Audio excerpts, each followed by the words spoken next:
Okay, so a few years back, I think it was about maybe 7 or 8 military bases were renamed because their original names were those of Confederate generals. Bragg, Gordon, a few others named after Confederate generals. The funny thing is that Bragg is named after Braxton Bragg, who apparently was just like was just a terrible general. But he did fight for the Confederacy and to preserve slavery. So that was the important point. But I digress. So calling Fort Bragg Fort Liberty was kind of lame.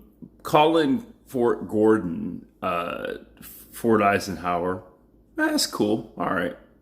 So the Trump administration comes in and they're like, we're going to change the names back to their original names, right? But they're not going to be named after the Confederate generals. They're going to be named after, and they immediately like go through textbooks and start Googling, who can we find that has the last names of these original Confederate generals so we can now say it's named after this new person. I mean, they're putting the Google machine to work, man. So I think it's like 7 of them are going back to their original Confederate names, but they're not named after the Confederates.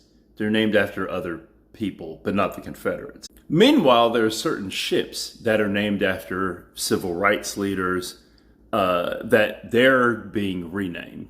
The Harvey Mil, who was I think maybe the first openly gay serving member of government in San Francisco. I saw the movie, right? But I do know this about Harvey Milk. He served in the Navy and was kicked out because they said, "Hey, are you gay?"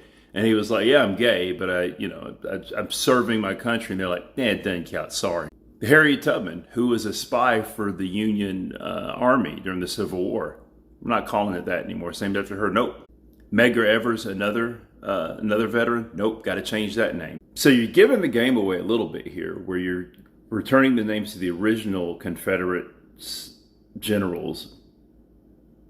You are, but then you're changing the names of these ships that are named after civil rights leaders. Okay. The thing that gets me, if you talk to people about this, they'll be like, "Why you always have to bring up slavery? Why you always talk about slavery? Huh? I didn't own slaves. My parents didn't own slaves. My grandparents didn't own slaves. Why you gotta make it about that?" No one's claiming you own slaves, but here's the thing.